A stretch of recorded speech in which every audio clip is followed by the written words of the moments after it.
Ainsi le ciel s'apprête à vous rendre justice. Vous partirez, Seigneur, mais avec Bérénice. Loin de vous la ravir, on va vous la livrer. Arzas, laisse-moi le temps de respirer. Ce changement est grand. Ma surprise est extrême. Titus, entre mes mains, remet tout ce qu'il aime. Dois-je croire, grand Dieu, ce que je viens d'ouïr? Et quand je le croirai, dois-je m'en réjouir? Mais moi-même, Seigneur, que faut-il que je croie? Quel obstacle nouveau s'oppose à votre joie? Me trompiez-vous tantôt au sortir de ces lieux, lorsqu'encore tout ému de vos derniers adieux, tremblant d'avoir osé s'expliquer devant elle, votre cœur me contait son audace nouvelle? Vous fuyiez un hymen qui vous faisait trembler, cet hymen est rompu. Quel soin peut vous troubler?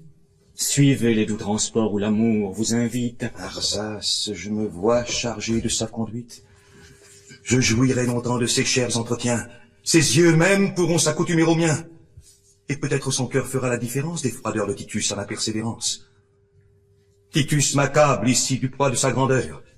Tout disparaît dans Rome auprès de sa splendeur, mais, quoique l'Orient soit plein de sa mémoire, Bérénice y verra des traces de ma gloire. N'en doutez point, Seigneur, tout succède à vos vœux.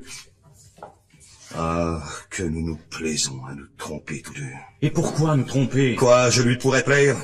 Bérénice, à mes vœux, ne serait plus contraire. Bérénice, d'un mot, flatterait mes douleurs. Penses-tu seulement que parmi ces malheurs, quand l'univers entier négligerait ses charmes, l'ingrate me permit de lui donner des larmes, ou qu'elle s'abaissa jusque à recevoir des soins qu'à mon amour, elle croirait devoir? Et qui peut mieux que vous consoler sa disgrâce?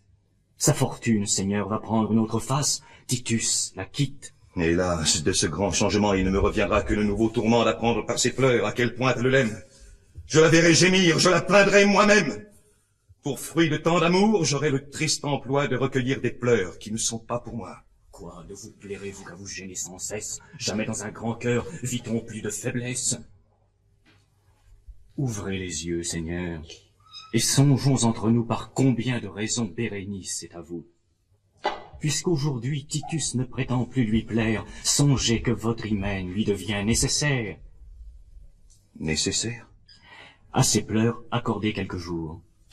De ses premiers sanglots, laissez passer le cours, tout parlera pour vous. Le défi, la vengeance, l'absence de Titus, le temps, votre présence, 3 sceptres que son bras ne peut seul soutenir, vos 2 états voisins qui cherchent à s'unir, l'intérêt, la raison, l'amitié, tout vous lie. Oui, je respire, Arzas, et tu me rends la vie. J'accepte avec plaisir un présage si doux. Que tardons-nous? Faisons ce qu'on attend de nous. Entrons chez Bérénice, et puisqu'on nous l'ordonne, allons lui déclarer que Titus l'abandonne. Mais plutôt, demeurons. Que faisais-je? Est-ce à moi, Arzas, à me charger de ce cruel emploi?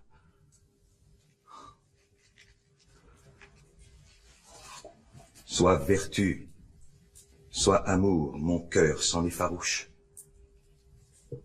L'aimable Bérénice s'entendrait de ma bouche qu'on l'abandonne? Ah, reine, et qu'il aurait pensé que ce mot dût jamais vous être prononcé? La haine sur Titus tombera tout entière.